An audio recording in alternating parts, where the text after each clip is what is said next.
Known as the monster of the Andes, Pedro Alonso López brutally murdered over 350 people and is arguably the most prolific serial killer in history.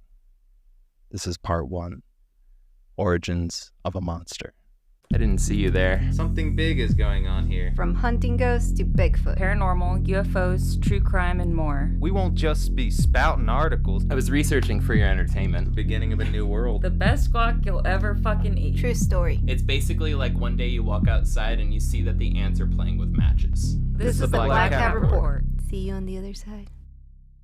Hello, everybody, and welcome to episode 71 of the Black Cat Report. My name is Gil, and joining me this week is the immaculate, Virginia-raised, voted Southern Gentry Gentleman of Culpeper 9 years running, Joey. You know, I will say, well, I'm glad to be here too.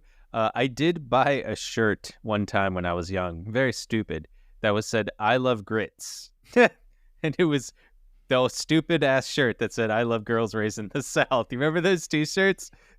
I was Turns so out dumb. that's all you needed to get nominated.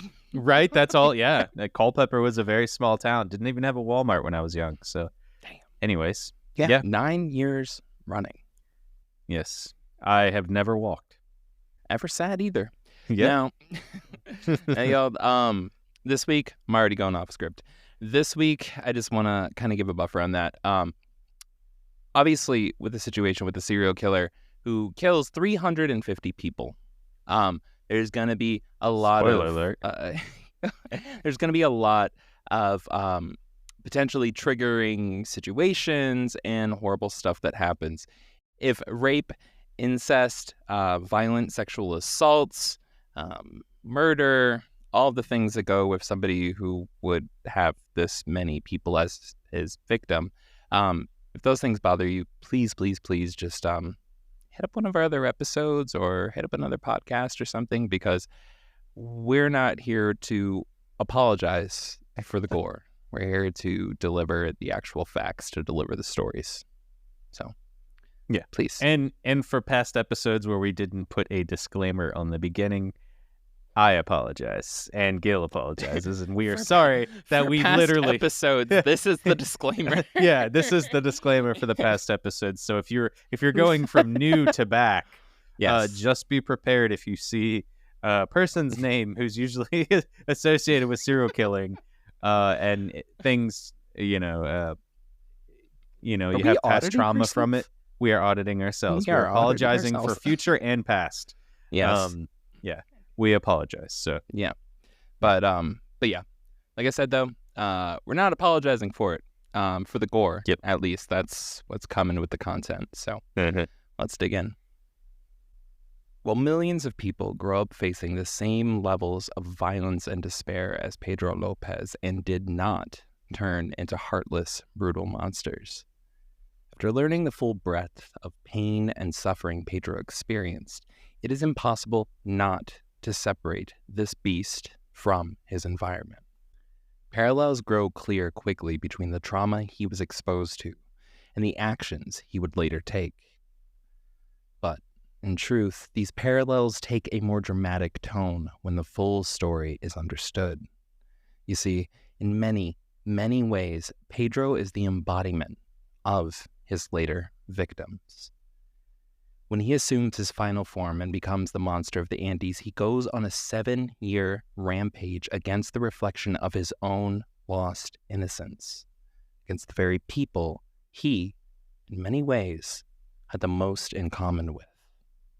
So, to understand Pedro's victims, we must also understand what led up to the environment Pedro would stalk them in.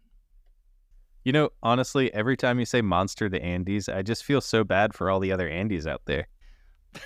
Andy Samberg, Andy Andy Lamberg, Roddick, Andy Sanders? That's not a person. No, I don't think so. Oh, It could be a person. Sorry, Andy Sanders, if you're listening to this. Pedro López is... Looks like we just lost a subscriber. Thanks, Joey. Yep, Thanks, okay. Joey. Yep. Even though I said It's in real time. that's how it works. Well, Yep. Like I said, we have to understand the environment that Pedro is stalking in, right? And this brings us to April 9th, 1948, almost 6 months to the day before Pedro Lopez was born. This day marks not only the death of Pedro's father, who was ultimately killed in social unrest, but more specifically, a brutal period in Colombia's history known as La Violencia, which literally translates to the violence. Ooh. You know it's bad if it literally just translates to the violence. Well, Yep. It was on this day all hope was lost when Colombia's leading left-wing political candidate, Jorge Yeser Gaitan, was assassinated. Now, seriously, there is almost no way to over-exaggerate the impact of Gaitan's death, right? It was huge. It was a huge, huge blow for peace in Colombia and its surrounding neighbors, one that ultimately led to the birth of the Colombian Civil War that is still technically going on to this day. You see, Gaitan, who many people believe was on the fast track to becoming Colombia's president, was such a staunch opponent to the use of violence in order to establish left-wing governments. Like, this was not typical for the time, right? Now, like, keep in mind, this is 1948. Most other countries taking a left swing at politics are in full-on revolution mode. It was only 1 year later that Mao Zedong declared the People's Republic of China. All right, so like left-winged armed insurgencies, all the rage. It's what everybody was doing. And if you look at the history of the 1910s and 1920s, basically 20, 30 years before this moment, armed insurrections and uprisings everywhere on the left, right? So somebody coming in and saying, no, we're not going to commit civil war. We're not going to have a revolution. We are going to get voted into office through people's hearts, right? Well, in Colombia, this led to a situation where across the spectrum, from left-leaning liberals to unionists to hardcore communists and Marxist-Leninists, the left was united behind Gaitan, and for the most part, united behind his platform of electing in a leftist government, not killing for it. Okay? This is a very big deal. Huge difference. Huge Completely from difference. If you've studied history in South America at this time, it's a huge difference from what was going on. But it also tells you how much tension was sitting on top of this, right? So many people were willing to literally put down the gun and put their faith into the election process. Right? They're not even in the United States. They're not even comfortable doing that now. So, with his assassination, hope for a peaceful transition to a more fair, egalitarian, or at the very least, somewhat better world was lost. People became disillusioned. Just to put it very simply, they were like, we fucking knew this would happen. We fucking knew we couldn't trust this system. That, like, boom, that was it. That was the straw that broke the camel's back. And I hope that y'all follow me on these next couple steps here, because it honestly does play into the story. It builds it up. Well, like I said, it was the spark that would eventually give rise to so many revolutionary organizations, including the notorious guerrilla organization known as the Revolutionary Armed Forces of Colombia, aka FARC. Now, I knew you were going to laugh there.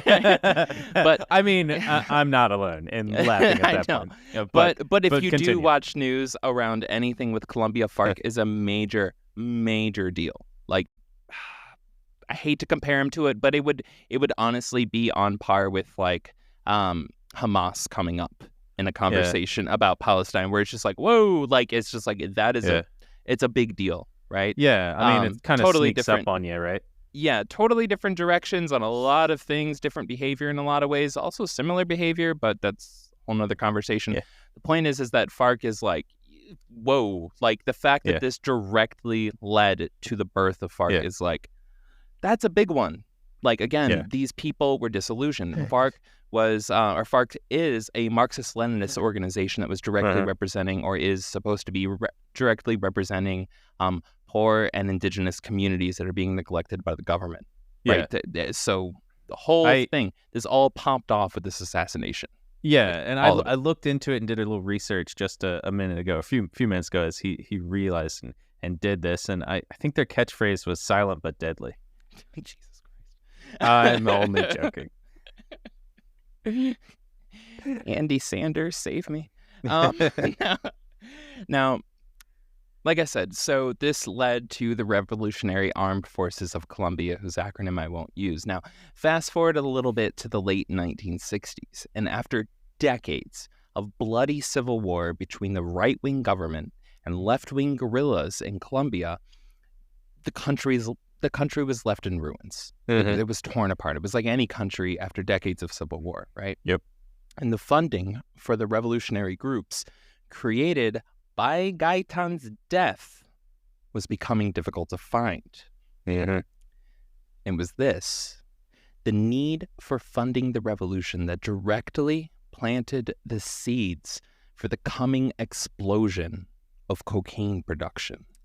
Yep. They needed money. And a lot of the formerly red or the Soviet or the communists, governments around the world were tightening up their shoestrings. They were tightening up their budgets, focusing on their own territories by the time you get into the 60s and 70s, right? Yeah. And they weren't pumping money into leftist revolutionary groups that were way over in South America as much as they used to. Also, by that point in time, you had mass involvement, very sketchy shit going on with the U.S. funding it in proxy wars, the CIA down there. Was super into it back in the right-wing parts of it, and then the Soviets both in the fucking sides. it being like, oh, here's some money to the government, and then to the other one, oh, by the way, here's some guns. Yeah. Keep fighting, you know. Do us a favor, send us some coke. Like, there was a lot of shit going on at this time. Yep. And the revolutionary groups, which started, right, as a direct result in response to Gaitan's assassination in 1948, those were the groups that were up in the mountains, right, needing funds for the revolution, right? Yep. So put this all in perspective, with battle-hardened soldiers who had spent years, literally years, conducting guerrilla warfare in the mountains of Colombia, coupled with complex systems of smuggling supplies for the revolutionary effort in and out of the country, there was what became the modern-day foundation of narco-terrorism, which eventually gave birth to the current cartel wars plaguing Latin America all the way up to Mexico and the Texas border. It was, dude, reading through this and discovering this little part of history explained so much and horrified me so much in terms of Gaitan's death was a fucking linchpin for our modern day existence. It was that. It was Americans coming in. It was mafia organizations coming in into an unstable country and pumping up fucking cocaine supplies and sending it up into the U.S. in the 70s that kicked all this shit off. Yep. It's fucking nuts. And it started with the people losing faith in the government after Gaitan's assassination. He was basically almost guaranteed to win as president. He got assassinated. The left couldn't put up a candidate that everybody could agree on, and they were obviously torn apart. The right wing won, and once the right wing won, you had death squads. You had fucking hit squads. You had black vans pulling up, murdering dissidents in the streets. You had stadiums filled with people that were getting, executed. Shit went bad real fast, right? So I'm assuming at this point you might be like, hey, we're supposed to be talking about a serial killer. Yeah, get rid of this history stuff. We're tired of listening to history. I mean, to me, I love listening to history. Yeah. But you might be asking yourself, why the hell did I just tell you all of that? Okay, well. Yeah, Gil, why the hell did you just tell us all this? Well, Joey, because a fish only grows as big as the pond it's put in. And the area Pedro Lopez was born into and actively killed over 350 people in was a sea of blood. I'm really proud of that metaphor. It was the Red Sea. Yes. Couple extra fun facts, though, that I facts. didn't know how to fit these in, but I really like, we have to give context to how somebody was able to get away with being a serial killer, killing 350 people, right? Like, you have to, there is a context to this, right? Shit's destable. It's fucked. There's murder everywhere, corruption everywhere, violence everywhere is bad. Well, I'm going to give you an idea of just how brutal it was. 112,000 people died in just the first 2 years of La Violencia. That's 155 people a day as a direct result from the country's unrest. That's fucking insane. That's Germany-like numbers. That's World War II Germany-like numbers. That is almost a third. The total number, the 200,000, almost a third of the American Revolution. Country's population, just, spoiler alert, Colombia, much smaller than the United States. Yeah. Now, for further context, the Pablo Escobar, was only 1 year younger than Pedro Lopez. It was the exact same time and situation that they both grew up in. So as I start to get into his childhood, as I start to get into how he was raised, I want you to take everything that you know about the rough and tumble streets that Pablo Escobar grew up in and apply that to him. It's the same damn time. There's a very, very, very slight chance they may have even crossed paths at some point. Like, this is nuts, right? Yeah. Now that we covered where and when Pedro Lopez and his future victims are living, we can dive into his childhood. Buckle up, because it's about to get a little bit rough. Pedro Alonso López was born on October 8th, 1948, in Santa Isabel, Colombia, to Bendila López de Castaneda, the seventh of 13 children. His family lived in desolate poverty, but still, they somehow managed to scrape up enough money to move to Español, Colombia, when Pedro was 5 years old. It was here that Pedro was enrolled in school and, according to his mother, in a later interview, dreamed of becoming a teacher. She told on this interview about how he used to help other kids with their grammar and help them write letters and do all the stuff a 5-6-year-old could do while he's in school. But he really took a liking to helping other kids learn, even if they were his same age or older, right? And she remembered this very fondly.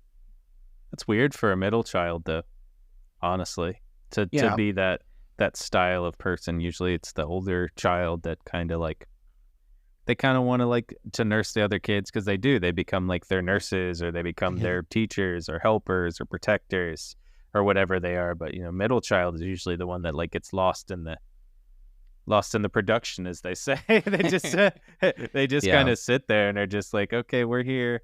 But that he took more of a leadership role, and it's kind of cool, even for people that are his own age. It does, but it also kind of shows the leaning or the tendency that was kind of being built up in his family at the time. Everybody was working together. They were poor as fuck. Yeah, there was he no still had option 6 but younger to not help kids. each other. Yeah, he still had 6 younger brothers and sisters, so it's it makes sense, I guess. And I can't not point out the fact that he's the 7th of 13 children. I don't know. It just feels like there's something there. I'm not into that number kind of shit, but I saw that and I was like, this is not right. Somebody's making some shit up. I checked the facts. That he literally was the 7th of 13 kids. Now, as for life at home, while his mother disagreed, Pedro went on to state many, many, many times how unbelievably violent his mother was towards him, but more on that later. Regardless of their relationship, there was activity in Pedro's home which would both scar and influence him the rest of his life. You see, his mother was a sex worker, a prostitute, and she would regularly bring clients home to what was essentially the family's studio apartment, where she would service them. Ew. Yeah. Unsurprisingly, during a good many of these occasions, Bendia's clients turned out to be complete assholes and would get incredibly sexually violent towards her. All the while, the kids, Pedro included, would be sitting quietly on the other side of a sheet hanging in the room where they would be hearing and undoubtedly seeing everything. This is going to be an unpopular, weird thing to say. Oh, God.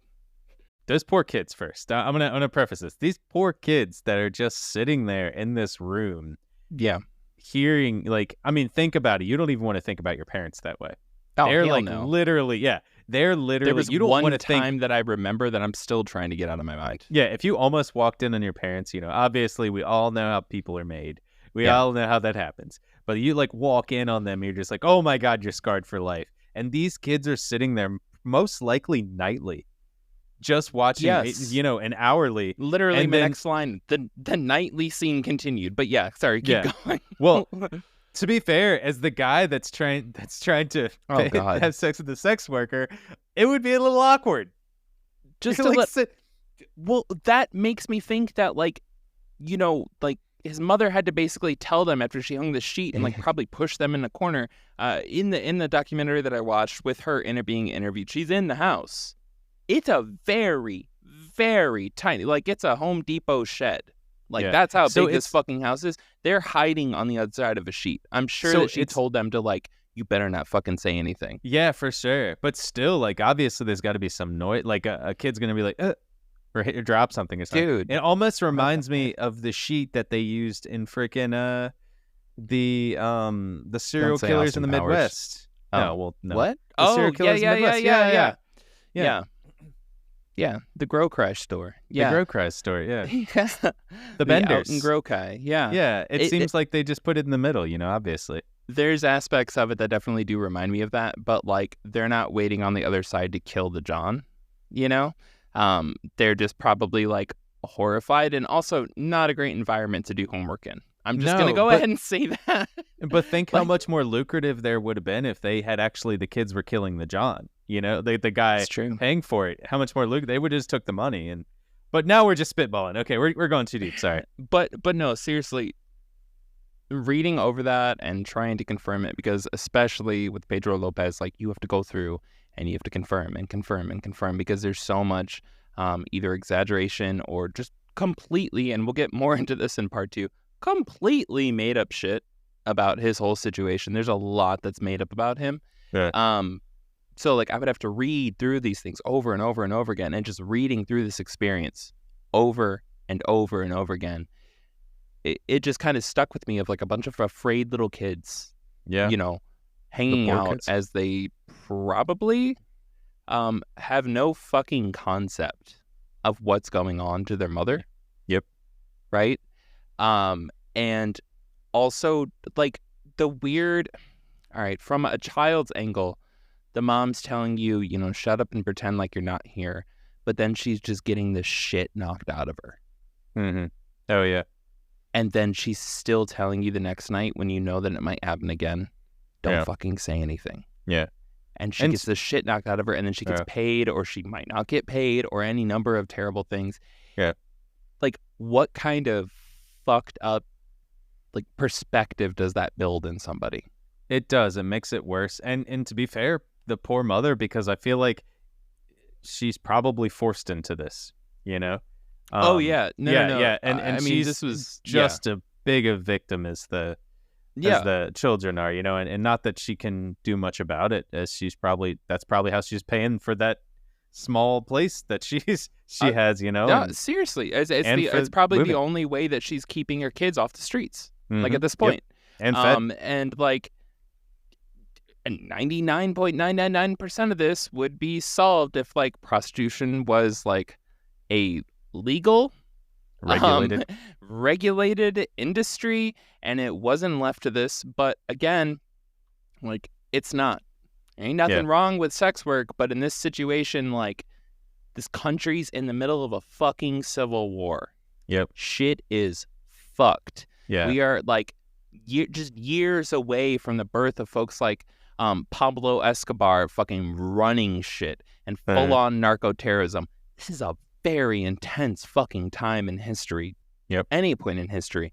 And, the mother in the situation is a sex worker. Shit ain't good. Nope. I'm just going to say shit is not going well. Well,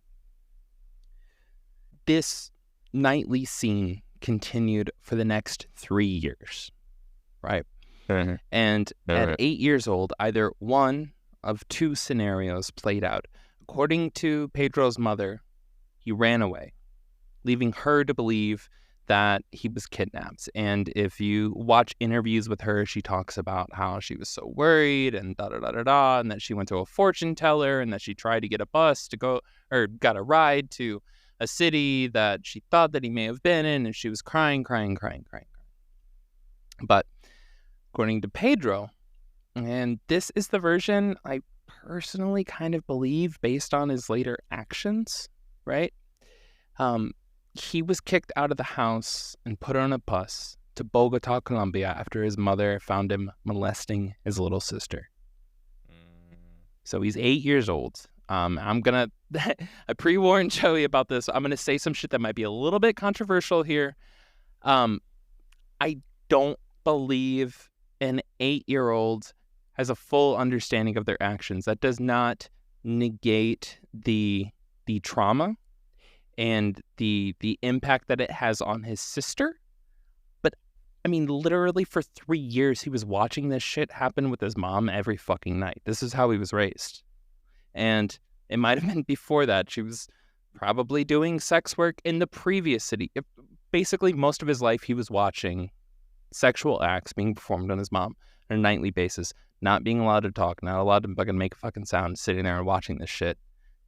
I don't know what the fuck that would twist into a little kid's mind, but I do know an 8-year-old's mind is not developed enough to fully understand the impacts of their actions.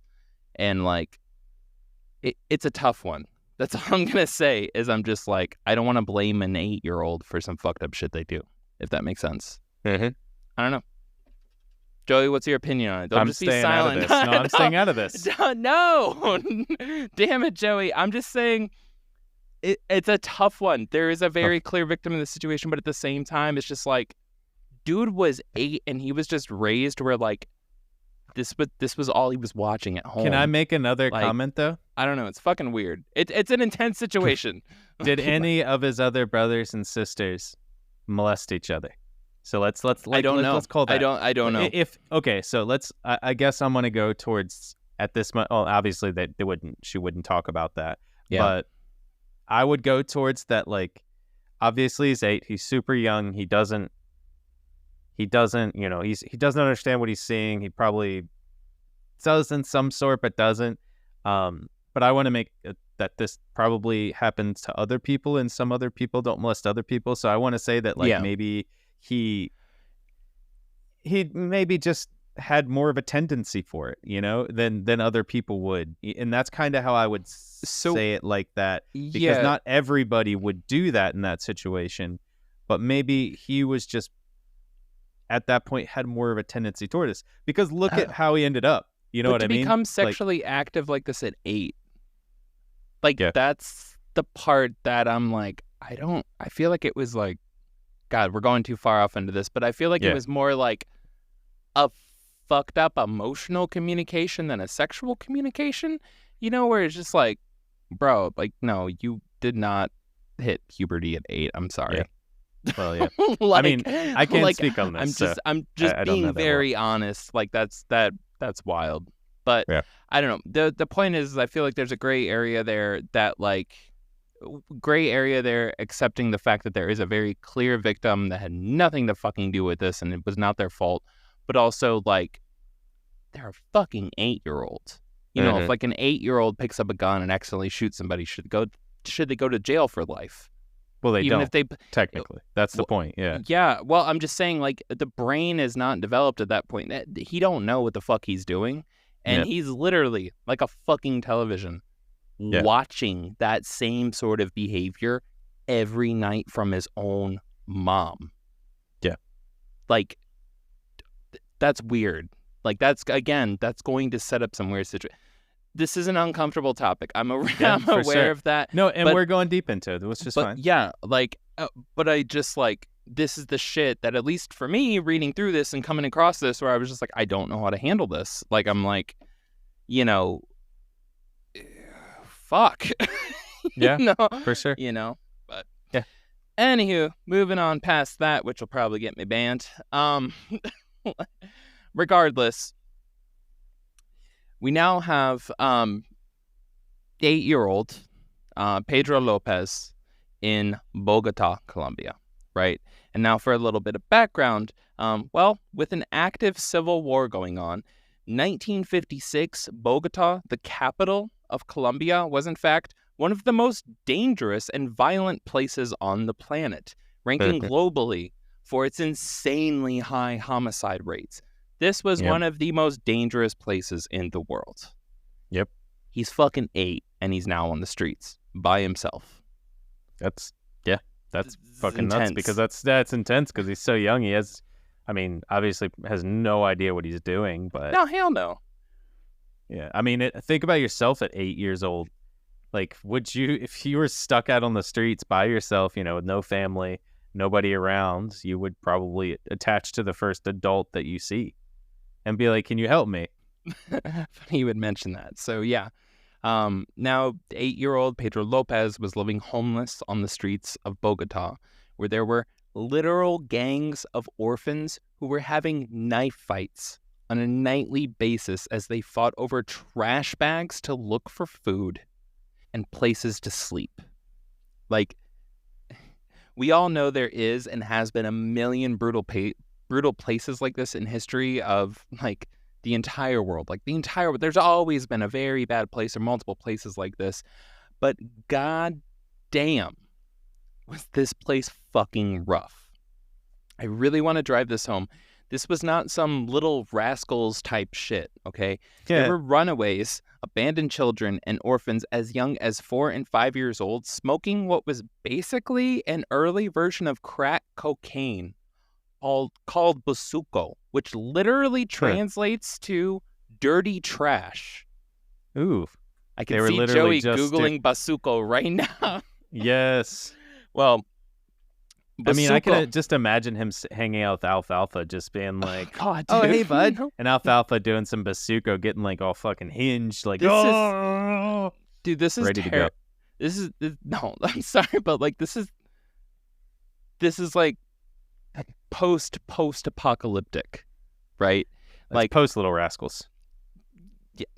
Well, bazuco got its name from being the paste left over at the bottom of the barrel after coca leaves have been processed into cocaine. So it's literally the nasty sludge containing all the leftover chemicals used from the extraction process. Oh, this is probably the thing that gets you the highest.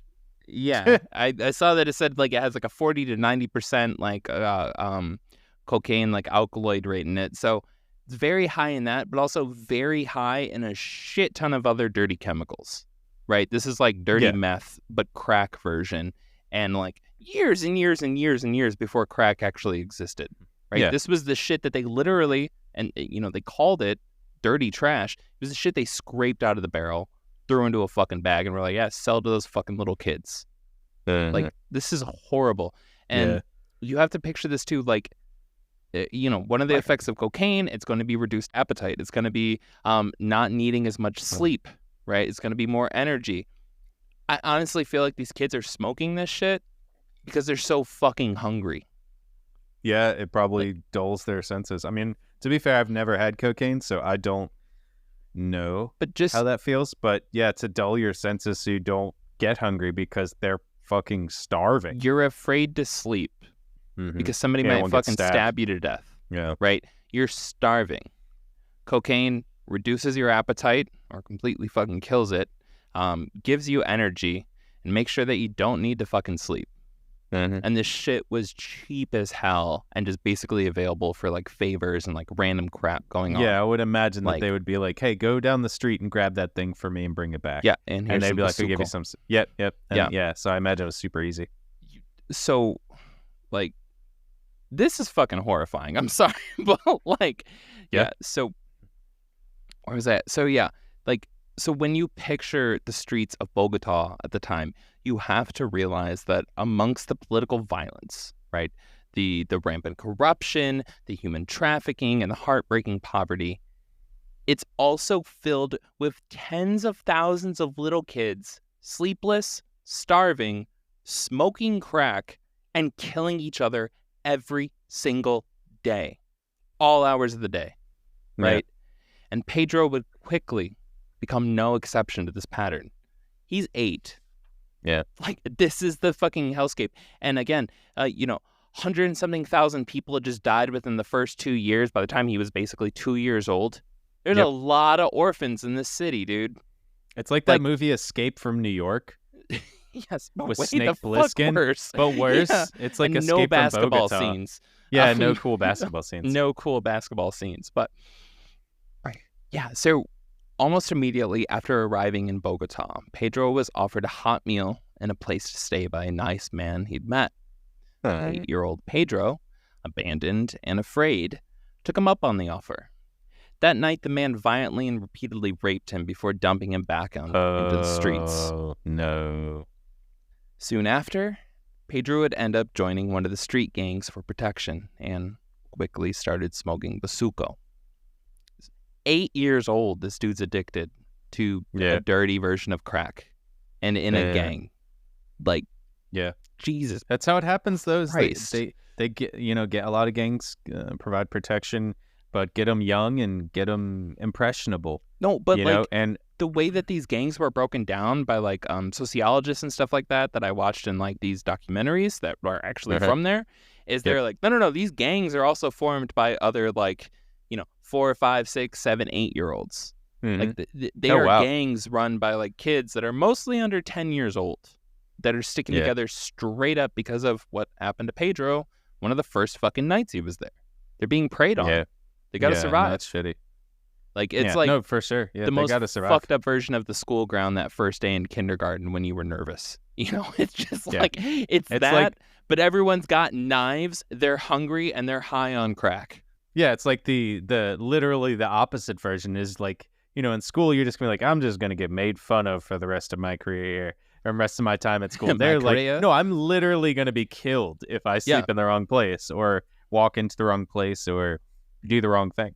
Dude, the fucking documentaries that I watched about this when they were like showing like, B-roll of like living on the streets of Bogota, Pedro was like, while they were showing that, I was watching what amounted to something that I'm pretty sure would get me in jail if I actually just Googled the video, even though it was an A&D like documentary from the night. Yep. Like there were 10-year-olds, like 10-year-olds on one side, pants wrapped around his hands while the other one was fucking trying to stab him overhead with a fucking knife, and he was trying to block it with his own fucking pants that were wrapped around his hands. It's just wild, bro. You know what's terrible is it's those people filming that are just like the Animal Planet documentaries that are watching in someone's house, like literally behind a blind. You could you're right. Like they were like, oh shit. They're like they're watching it happen, and like these little baby penguins are gonna be murdered by like a big seal, and they're just like, can't help, I'm sorry. And then like these people are like watching, hiding behind like, I'm not next. I'm not the next one getting stabbed, And this was like outside of people's like apartment houses and stuff like that, and recorded in the 90s for B-roll. Yep. Like, damn, this shit is insane, right? Like a lot of serial killers are like, whoa, it's me. I grew up on a farm by myself, or donkey hit me in the head or something. I'm sorry, but I'm going to have to give it to Pedro. Did actually have a fucked up childhood that he should complain about. Like, this is for sure fucking intense. Well, anywho, at 10 years old, Pedro was skin and bones, right? Likely addicted to bazuco and starving on the streets when an elderly American couple who lived in Bogota saw him picking through the trash. They later said that this haunted them. Like the sight of him, he was so sickly, even compared to the thousands of other kids that they were driving past. He was so messed up at this point in time. They couldn't get him out of their head, and they drove back around, and they drove around forever until they found him again, right? So this is going to be like that movie The Blind Side, right? I've never seen that movie. Oh, when that white lady goes into a historically black neighborhood and rescues this guy and takes him to play football. There's going to be a lot of situations like that in Pedro's life. Yes. Yeah. It's exactly like that. I don't know how that movie ends, but I'm assuming it ends with that person picked up by the white lady killing 350 people. Is that? He No? goes into the NFL and gets a really lucrative contract. And Does the white lady kill 350 people? No, nobody died. But they did try to get a conservatorship over his life, and they did. And he's just getting rid of the conservatorship. So he lost a lot of money because they took it from him. So the American version and translated for capitalism, it's exactly like literally 350 40, people. 350 people. 350 million. I'm not sure people. Ooh, yeah, I mean, dollars in America, were dollar murdered. equals a life. Yeah, exactly. Yes. Yeah. Well, anyways, yeah. So the elderly American couple, they saw him, literally haunted them. They're like, "Oh, honey, we have to find that kid." And they drove around town. They eventually found him, and they took him in, and they got him enrolled at a school specifically set up for orphans. Again, good. Active civil war going on. There's tons of schools just for orphans, right? Yep. They're just sitting in the class, and you just hear gunshots, and they're just like, it's fine. Just a big tank rolls through the wall. And that was 3 rounds? And yep, that 3 was... rounds, yeah. Yeah. Well, how many magazines does this hold? How many bullets does this magazine hold? Well, this would mark a relatively stable time in Pedro's life, lasting a couple of years. Until one day, when he was 12 years old, he was raped by a teacher. Wow. And so Pedro, completely shattered by the repeated violations imposed on him by the world and any adult he could trust, broke into the school's office, stole money, and ran away. He's 12. Yeah. All this shit has happened to him by the time he's 12. Yep. This is fucked. Well, over the next 9 years, Pedro learned how to survive on the streets of Bogota, doing what he had to do in order to, frankly, make it to another day. Yep. In the process, he learned how to steal cars, and he got good at it.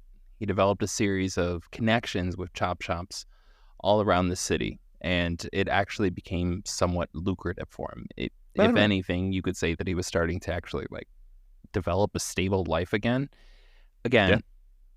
Bogota, capital of Colombia, active civil war. We're talking just a couple years before the rise of the cocaine empires. Yeah. This is one of the most violent, intense places on the planet. Everybody's on coke, and they haven't been on coke for a week. They've been on coke for fucking years. They're on edge. It's being flooded with guns. Shit's fucked. And frankly, in that world, the only thing you can do is crime. And that includes for politicians, right? Well, to be fair, that's all you can do is commit crimes in order to just make a fucking living. So stealing cars, kind of one of the most mild options available. Think about it like this, okay? If you don't eat for 6 hours, how angry do you get? Oh, bro. You saw how many arson charges I have. You would be doing crimes every day, all day, if you didn't eat for days, Yeah. And all you had was probably water or Coke. Yeah, or just dirty, terrible Coke. Yeah. And so think how, shit's fucked. And again, we're just following him right now. He's this was 12 to 20, 21 years old at this point. He's still so young, so impressionable about everything. Yeah. Well, all this kept up, including his starting to be lucrative. And I don't want to act like he was balling. I mean, he probably had, maybe if he was lucky, a Home Depot shed style little apartment like his mom had, right? At this point in time. Yeah. Maybe he was that stable. All this kept up until he was arrested in 1969 and 21 years old for car theft, right? Well, soon after he was locked up, he was given a 2-year sentence. Not a big deal, whatever, 3 hot. I mean, he's probably actually better off in jail. Yeah, 3 hot in a cot. Yep, he's much better in jail than he was on the street. So yeah, and 2 days after arriving in prison, he was held down and gang raped by at least 2 other inmates. Never mind then. It was bad. Poor guy. But at this time, Pedro was old enough to get revenge. He's He spent the next few days crafting a weapon and planning. When the opportunity arose, he murdered each of his rapists. In the end, when Pedro was taken before the prison's warden, murders were declared self-defense. Literally, according to Pedro, the warden said, "Don't worry about it." And ultimately, he got no extra time added to his existing sentence.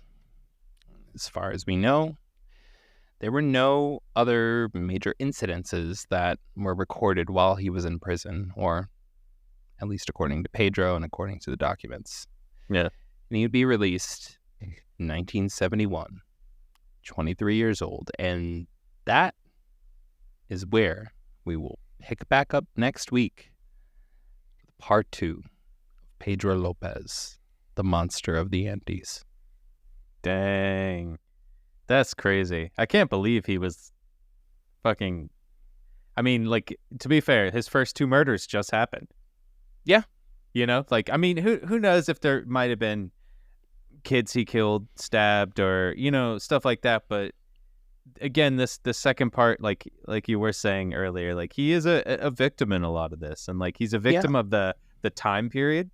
Yeah. He's a victim of, family. He's a victim of just circumstance in a lot of it. And like, if he was born maybe in another time period, he was born in maybe, the United States at that time, he might have just become a used car salesman. And just, rip people off a different way. Rip people off a different way. But like, it was still with cars. But like, he's just very much at this time. Granted, the molestation of his sister is a completely different thing. That's totally, that didn't happen to him. He did that. Even though he's 8, he still did it. And you still have to, that is something you do have to understand. Even though he's still 8, it happened to someone else. And there is a victim of that. Exactly. And that's a terrible thing. But in the rest of everything else happening to his life, he is a victim at this point. And granted, we're not passed into his murder. We just got his first 2 murders. So I think that is like he got gang raped by these 2 people. That's murdering them is, you have like he's been raped 4 times. Yeah, pretty much raped 4 times by 21. Yeah. I guess part of the reason why I give the confused little child pass to him, and that sounds really fucked up, again, not ignoring the fact that his sister was a victim, but just speaking only about Pedro, is that eventually Pedro is very open about being a monster, about being a piece of shit. He owns up to everything. He squeals. He owns up to everything evil he could possibly own up to at one point in time, right? Yeah. And that is a part of his life where he's not owning up to other shit. He just says I was doing this. I was confused. He was timid about it. Yeah. And that's kind of what makes me dude, I don't know. I know I'm walking out there on a tightrope on that one, but that's kind of what makes me be dude, honestly, the shit that he fucking talks about and admits to later and talks about enjoying and loving and what he does, the way that he's kind of bashful about just that part is I actually kind of believe him there, because he doesn't really want to fucking talk about it. Yeah. He wants to talk about everything else and get into fucking great detail. He even just goes on and on and on and repeats to fucking everybody about how he lost his innocence and da da da da da and how this happened to him and blah blah blah blah.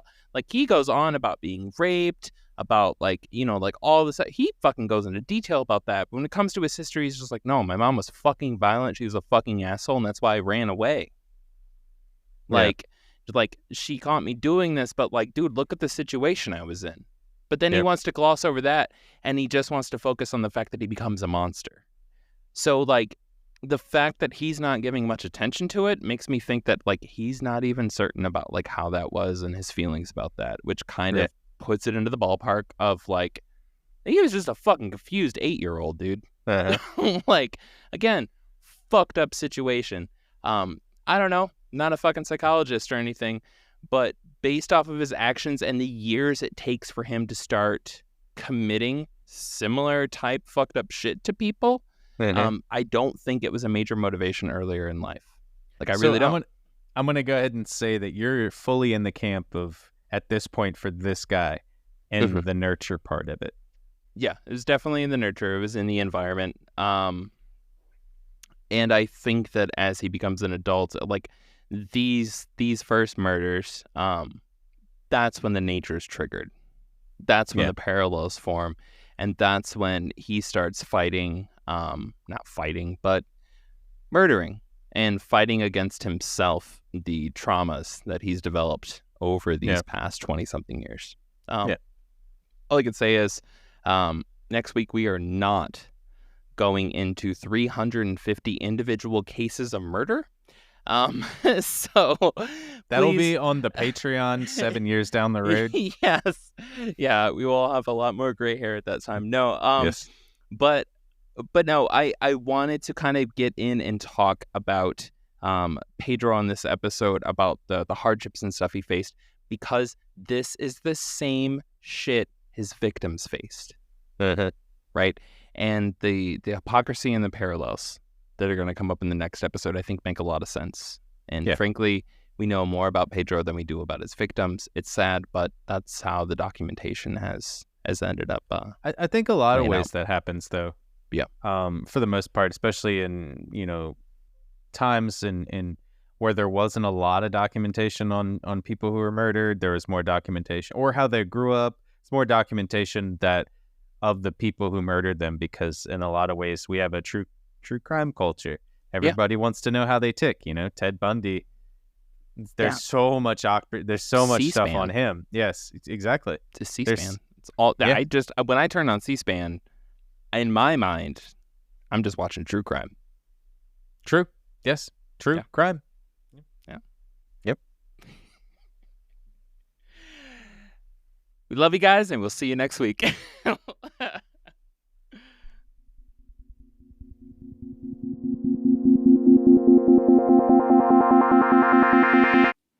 Hey, y'all. Unfortunately, after last week's overwhelmingly positive response to Dada coming on the show, we are no longer able to afford his cameos, and I have since caught him texting Pete Davidson. But fear not. I have blocked Pete's number and socials on Dada's phone, and we haven't given up trying to bring Dada back on. Now, this is where you come in. If you're able to share your favorite episode this week with just one other person, we might be able to get our numbers up and convince Dada's new agent to resume talks with us and bring him back. Till then, we hope you have a kick-ass week. Keep Pete Davidson away from your cats, and we'll see you on the other side.